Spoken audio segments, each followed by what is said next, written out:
کئی آیتوں میں طلاق کے مسائل اور اس سے متعلق عدت اور دیگر احکام بیان کیے ہیں۔ طلاق کے سلسلے میں قرآن کریم میں مستقل ایک سورہ الطلاق کے نام سے ہے۔ ملا جیون علیہ الرحمٰن نے جو احکام بیان کیے ہیں طلاق کے، مختلف آیات ہے، اس لیے سورہ طلاق پہ ایک نگاہ ڈالی جائے، اور اس نگاہ کا مطلب یہ ہے کہ قرآن کی سورہ طلاق اور قرآن کریم کی تلاوت اور اس تلاوت کے مقاصد کو سامنے رکھا جائے۔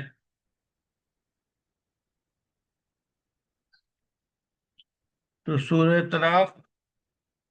جو آغاز ہے انتہائی دل نشیں اور خوبصورت انداز ہے۔ نبی برحق محمد عربی صلی اللہ علیہ وسلم کو ان کے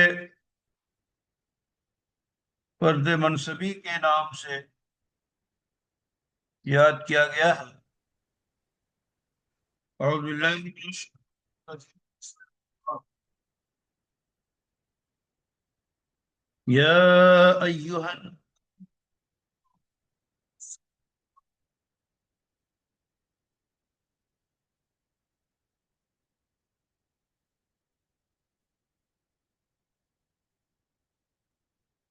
اے نبی،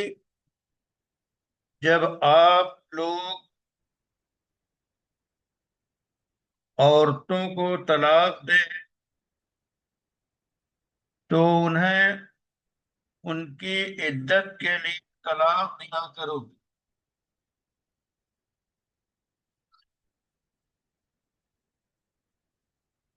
یہاں ایک اہم بات کی طرف توجہ دلاتی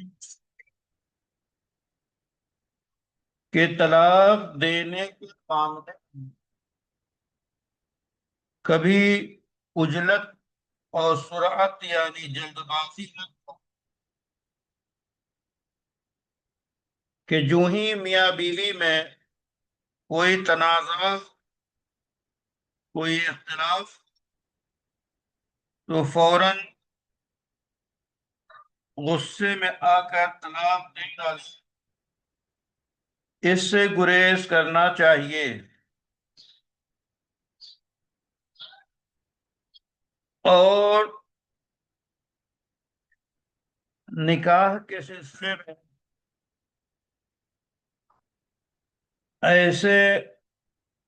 اصول کو سامنے رکھیں کہ طلاق دیتے وقت رجعت کی وسعت ہو، یعنی رجوع کرنے کی گنجائش رہنی چاہیے۔ ایسا نہ ہو کہ میں طلاق کی جتنی جتنی صورتیں ہیں سب دے دے، طلاق کا جتنا حق ہے سب استعمال کر لے، اور بعد میں پچھتاوا ہو۔ بلکہ اس سے جب بیویوں کو طلاق دینا ہو تو ذرا غور کرو کہ ان کی عدت کے لیے کیا کرو، اور ظاہر ہے کہ عدت کے لیے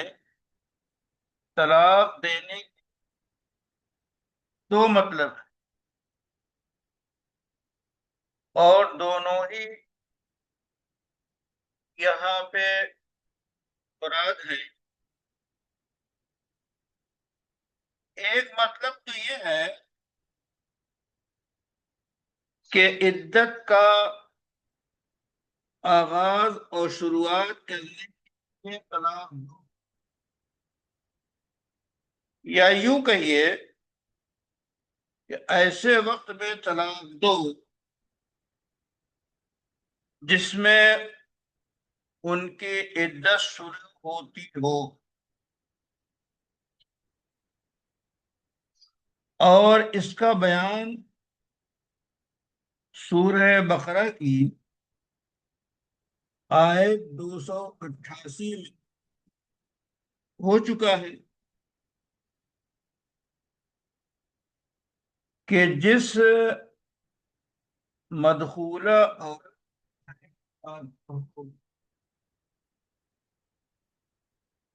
اس کی عدت طلاق،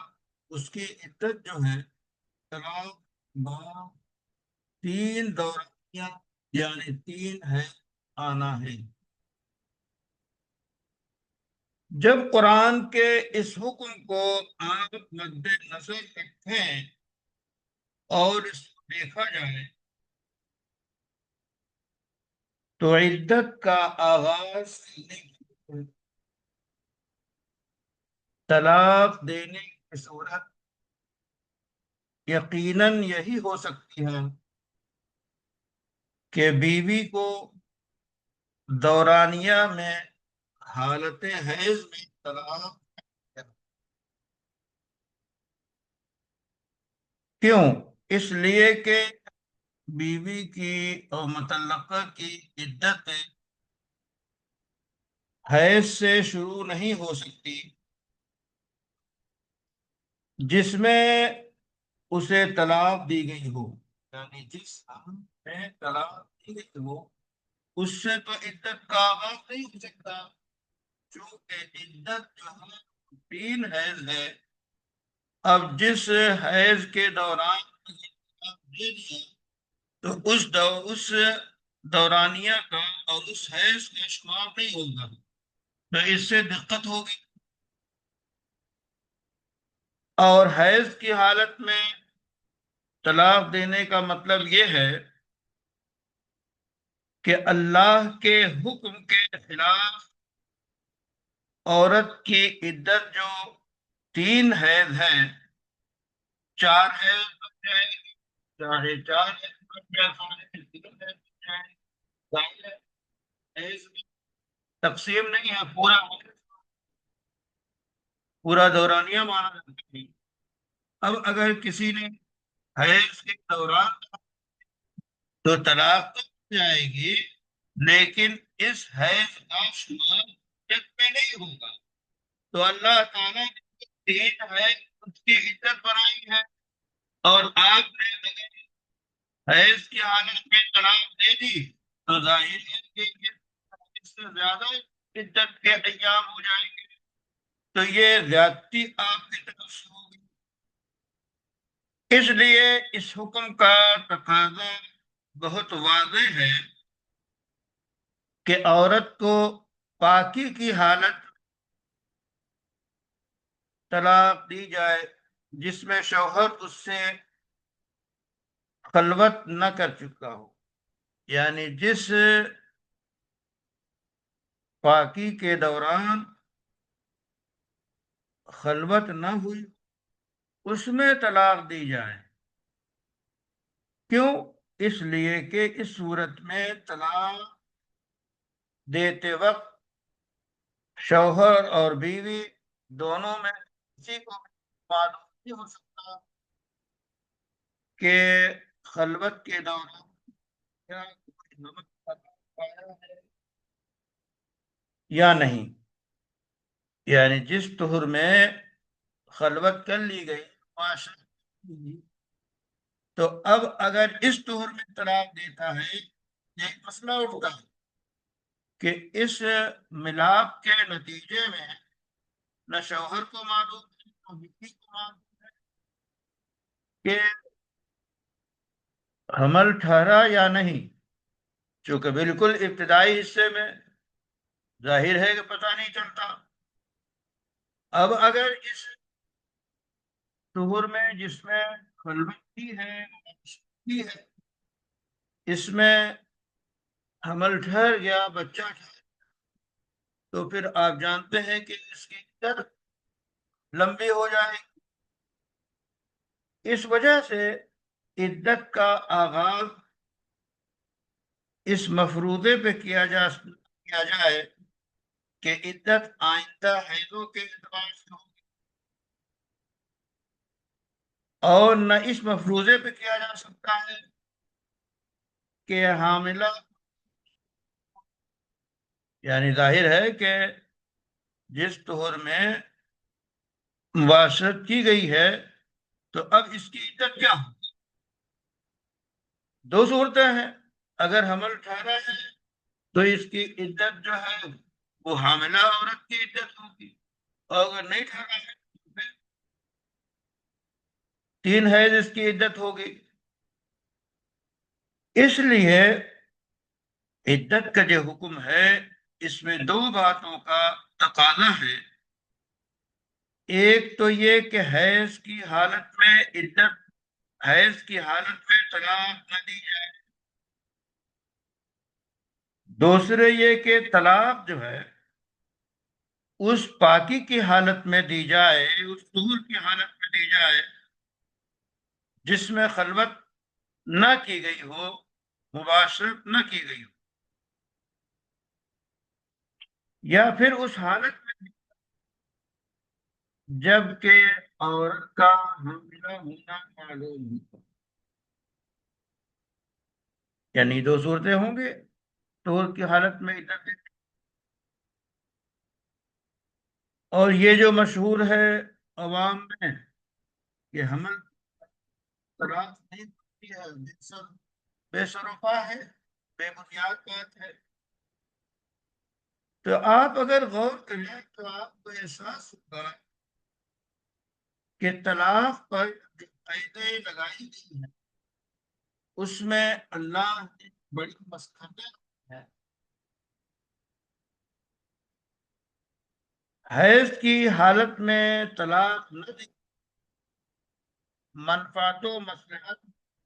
بہت واضح ہے کہ یہ وہ حالت ہوتی ہے جس میں عورت مرد کے درمیان استفادہ یعنی مباشرت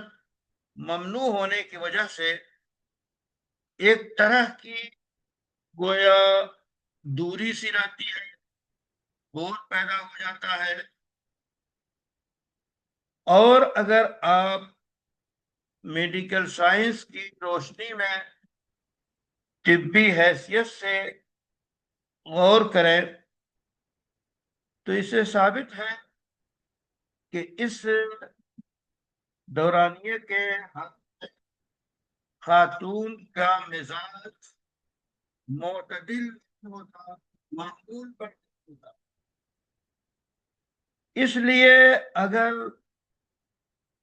ایسی حالت میں میاں بیوی کے درمیان کوئی جھگڑا ہو تو خاص طور پہ عورت اور مرد دونوں اس کو رفع کرنے کے معاملے میں، جھگڑے کو نمٹانے میں ایک حد تک معذور اور بے بس ہوتے ہیں،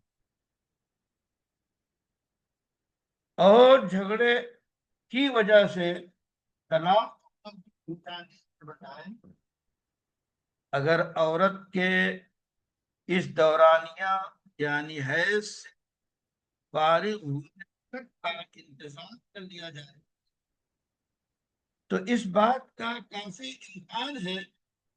کہ جب عورت کے مزاج اعتدال پیدا ہو جائے، حیض کی مدت گزرنے کے بعد، اور وہ معمول پہ آ جائے، اور ان دونوں کے درمیان اللہ نے جو طبعی فطرت اور کشش رکھی ہے وہ بھی اپنا کام کر کے دونوں کو پھر جوڑ دے۔ جب حیض کے بعد، دورانیہ کے بعد، عورت غسل کرنے کے بعد اپنے شوہر کے لیے بن سمجھ تیار ہو تو یہ ایسا وقت ہوتا ہے کہ کشش ہوتی ہے، لبھانے والی ہو بھی سامنے ہوتی ہے، تو دونوں کے اندر کشش ہوتی ہے، تو اس کشش کے نتیجے میں جو رنجش وہ دور ہو سکتی ہے۔ اسی طرح جس دور میں مباشرت کی جا چکی ہے اس میں طلاق ممنوع ہونے کی بھی منفعت اور مصلحت ہے کہ اگر اس زمانے میں حمل خراب ہے تو مرد اور عورت دونوں میں سے کسی کو بھی اس کا علم نہیں ہو سکتا، اس لیے جب وہ طلاق دینے کے لیے یہ وقت بالکل موضوع اور مناسب نہیں ہے۔ ہاں، حمل کا علم ہو جانے کی صورت میں تو مرد بھی 10 مرتبہ سوچے گا کہ جس خاتون صنف نازک عورت کے بدن اس کی امانت اور اس کا بچہ پرورش نہ ہے، اسے طلاق دے یا نہ۔ اور عورت بھی اپنے بارے میں اپنے بچے کے مستقبل کا خیال کر کے اپنے سرتاج شوہر کی ناراضی کے اسباب دور کرنے کی پوری کوشش کرے گی، لیکن اگر اندھیرے میں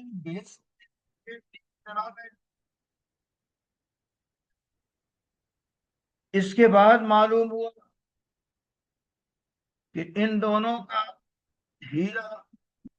تراشا جا رہا ہے، حمل قرار پا چکا ہے، تو دونوں کو کف افسوس ملنا پڑے گا۔ تو یہ ہے جناب عدت کے لیے طلاق دینے کا اولی مطلب، جس کا اطلاق صرف ان مدخولہ عورتوں پر ہوتا ہے جن کو ایام آتے ہیں اور جن کے حاملہ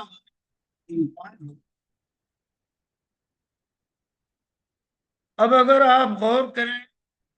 اور دوسرے مطلب کا اندازہ لگائے تو وہ یہ ہے کہ طلاق دینا تو عدت کے لیے طلاق دو،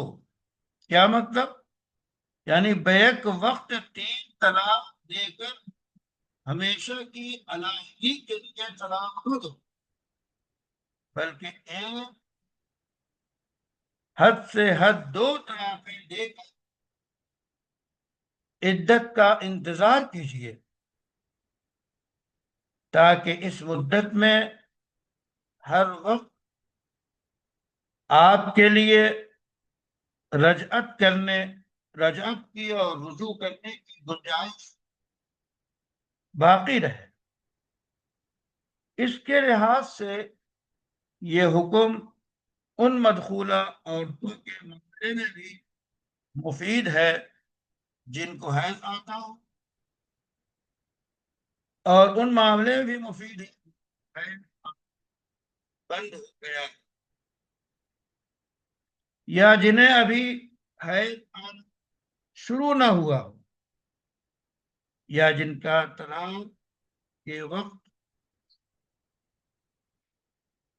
حاملہ ہونا معلوم ہو۔ تو اس فرمان کے مطابق اور اللہ کے اس حکم کی پیروی کی جائے تو کسی شخص کو بھی طلاق دے کر کف افسوس ملنا نہ پڑے، کیونکہ طلاق دینے سے عدت کے اندر رجوع بھی ہو سکتا ہے، اور عدت گزر جانے کے بعد بھی یہ امکان ہوتا ہے کہ سابق میاں بیوی، سابق اس لیے کہ عدت گزرنے کے بعد دونوں اجنبی ہو گئے، لیکن پھر بھی اگر یہ رشتہ جوڑنا چاہے، گھر کو آباد رکھنا چاہے، بربادی سے بچانا چاہے، تو بس نکاح کر، معاملہ ختم۔ وہ جو ناگوار صورت ہے کہ طلاق ہو جائے، اس سے انسان احکام رب کی پابندی کرنے سے بچ سکتا ہے۔ تو یہاں جو فرمایا گیا کہ لعدتہن کا مطلب مفسرین جو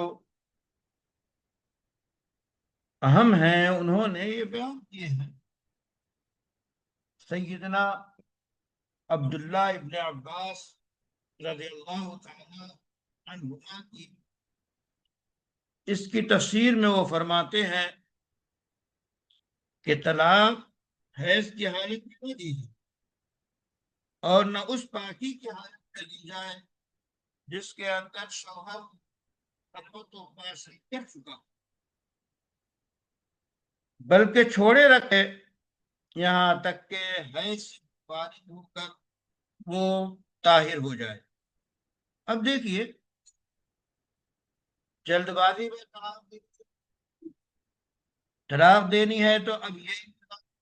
اگر وہ حیض گزر جائے تو جب یہ مدت گزرے کہ کسی وقتی نامناسب غضب اور جذبے کی وجہ سے طلاق میں آمادہ ہو رہا ہے اور اللہ کی پابندی کر رہا ہے کہ جب ابھی تو صنف نازک اور ابھی تو دورانیے سے گزر رہی ہے، حیض سے گزر رہی ہے، اور حیض میں طلاق دینا منع ہے، جب اس سے فارغ ہو جائے گی ظاہری میں دماغ ٹھکانے رکھ سکتا ہے اور وہ جو وقتی حالت پیدا ہوتی ہے تو طلاق سے رک سکتے ہیں۔ اب ایسے ہی کوئی بہت سنگین معاملہ ہوگا جس سے طلاق دینی ضروری ہے تو پھر وہ سوچنے کا موقع ملنے کے بعد پھر اس پہ قائم رہے گا اور پھر اس سے کہا جائے گا کہ وہ طلاق دے تو ایک طلاق دے۔ طلاق کی قسمیں بیان کی گئی، طلاق حسن، طلاق حسن، طلاق بدعی، تو وہ بہتر سے بہتر۔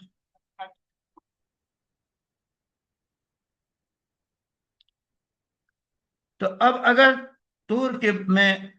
ایسے طور میں جس میں وہ بات نہیں ہے کہ ایک طلاق دے دے،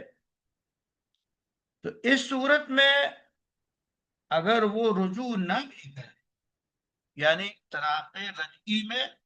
رجوع کرنے کا اختیار ہوتا ہے، اور رجعت کی دو قسمیں بتائی گئی ہیں کہ ایک تو میاں بیوی کے درمیان عمل ہوتا ہے تو رجعت ہوتا ہے، یہ عملی رجعت کا، اور دوسری یہ کہ قولی رجعت کو کیسے کہ میں نے رجوع کیا۔ اور مستحب یہ ہے کہ رجعت میں گواہ بنائے تاکہ تہمت سے بچ سکے، لیکن اگر مانے لیتی ہے اور رجوع نہ بھی کیا، عدت گزر جائے اور وہ دونوں اجنبی ہو جائیں تو بھی تو وہ طلاق کا ہو گیا، یعنی وہ بیوی نہیں رہی۔ لیکن اس میں فائدہ یہ ہوگا کہ اگر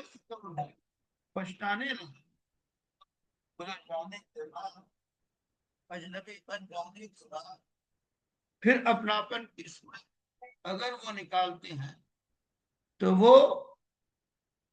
صورت پیدا ہو سکتی ہے، یعنی کوئی نیا نکاح۔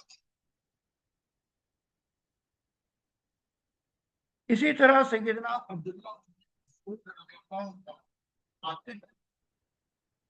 کہ عدت کے لیے طلاق کا یہ ہے کہ پاکی اور دودھ کی حالت میں خلوت و مباشرت کیے بغیر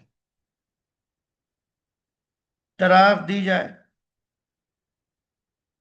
اور یہی تفصیلات تفسیری نوٹس میں عبداللہ عطا، مجاہد، میمون، مقاتل، ابن حیان اور ضحاک رحمہم اللہ سے مروی ہے، اور یہ علامہ ابن کثیر نے تفصیلات نقل کی ہیں۔ اکرمہ اس کا مطلب یہ بیان کرتے ہیں کہ طلاق اس حالت میں کہ عورت کا حاملہ ہو اس حالت میں نہ دے کہ اس سے مباشرت اور کچھ پتہ نہ کہ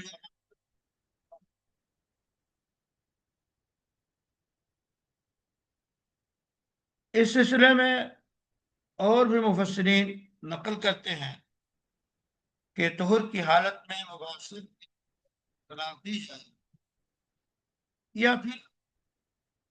اس حال میں دی جائے کہ حمل ظاہر ہو چکا ہو۔ تو اب اگر اس آیت کریمہ کے مقصد و منشا کو سامنے رکھے تو خود رسول اللہ واضح طور پہ بتا دیا کہ جب حضرت عبداللہ ابن عمر نے اپنی بیوی کو حیض کی حالت میں طلاق دی تو اس میں انہیں پابند کیا گیا کہ وہ واپس لے لیں،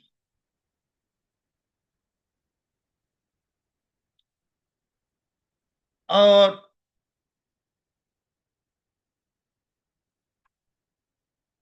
حضرت عمر نے جب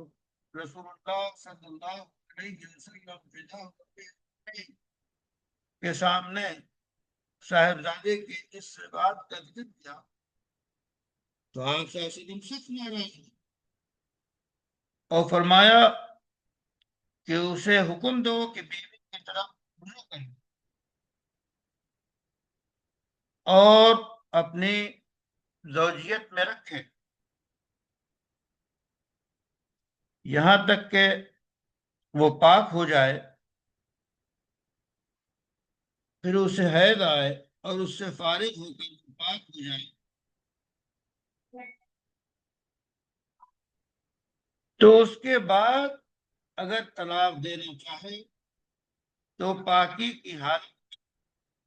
جس طہر میں مباشرت نہ کی ہو طلاق دے۔ تو اسی عدت کا اس آیت کریمہ میں بیان کیا جا رہا ہے کہ طلاق دینے کا اللہ نے حکم دیا ہے، یعنی عدت شمار کرنے کے لیے اس کا کیا مطلب ہے اس کو واضح کیا گیا، اور الفاظ سے پتہ چلتا ہے کہ طہر کی حالت میں مباشرت کے بغیر طلاق دے یا پھر ایسی حالت میں طلاق دے کہ حمل ظاہر ہو چکا ہو۔ تو اس سلسلے میں اس آیت کے مقصد و مطلب کو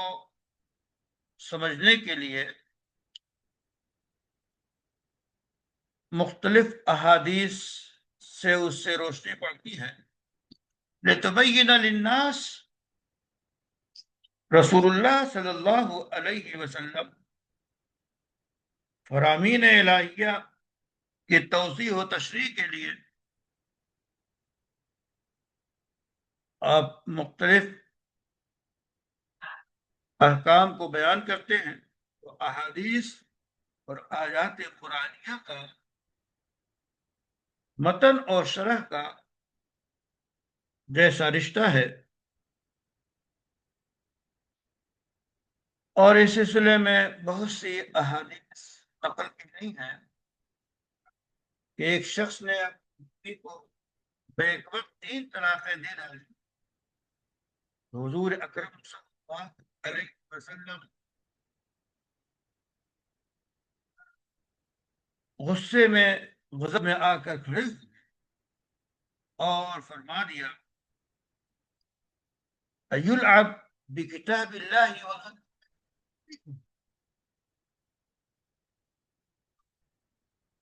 کہ کتاب اللہ کے ساتھ یہ کھیل کیا جا رہا ہے، حالانکہ میں تمہارے درمیان موجود ہوں۔ اس حرکت سے رسول اللہ صلی اللہ علیہ وسلم سے ایک شخص نے پوچھ ڈالا کہ فرمان ہو، مقصد ہو تو میں اس کا سر قلم کر دوں۔ اسی طرح اور بھی روایتیں ہیں۔ تو 3 طلاق کا ذریعہ اللہ کی نافرمانی کے ساتھ عورت سے جدا ہو جاتی ہے اور تو جدا ہو جائے گی۔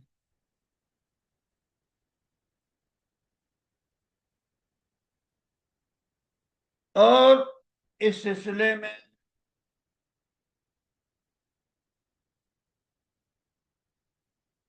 صحابہ کرام کے فتاوی بھی موجود ہیں۔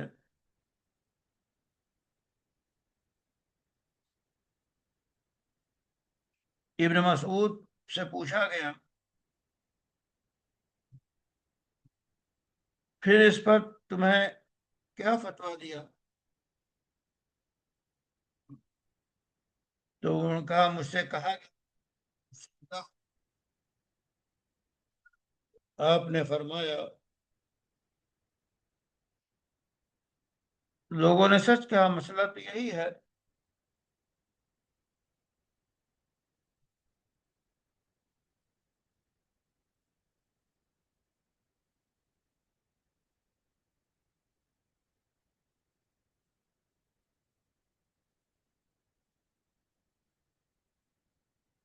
تو اس سلسلے میں جو قانون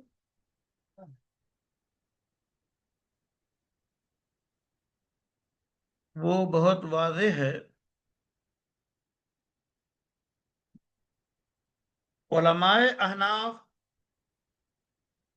طلاق کی 3 قسمیں قرار دیتے ہیں: احسن، حسن،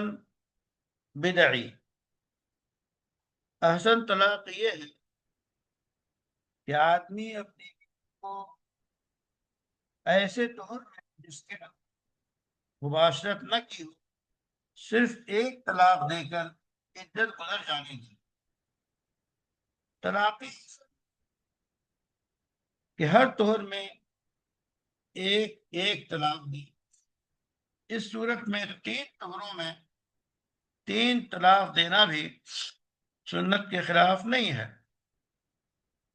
چونکہ اس میں پورا موقع ہوتا ہے، غور کر سکتا ہے کہ طلاق دینے میں کس قدر سنجیدہ ہے۔ اور کبھی ایسا ہوتا ہے کہ باہمی مزاجی منافع کی وجہ سے اور کسی اللہ کے حدود پہ قائم نہ رہ پانے کی وجہ سے طلاق کیا ہی ایک حل رہ جاتی ہے، تو ایسی صورت میں یہ طلاق حسن کو اختیار کر سکتے۔ اور حیض کی حالت میں طلاق دینا یا استحباب کی حالت میں طلاق دینا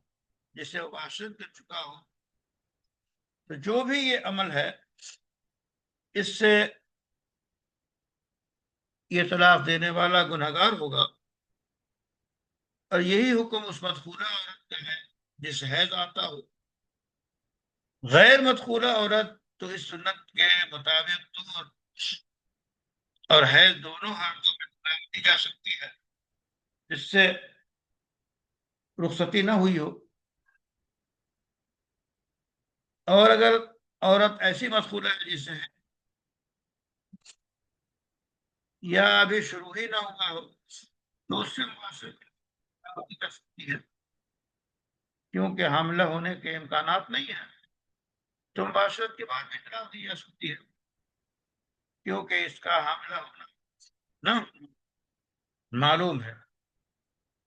تین تین قسم کی عورتوں کو سنت کے مطابق دینے کا طریقہ یہی ہے کہ ایک مہینہ ایک ایک طلاق دے، اور احسن تو یہی ہے کہ ایک طلاق دے کر عدت گزر جانے دے۔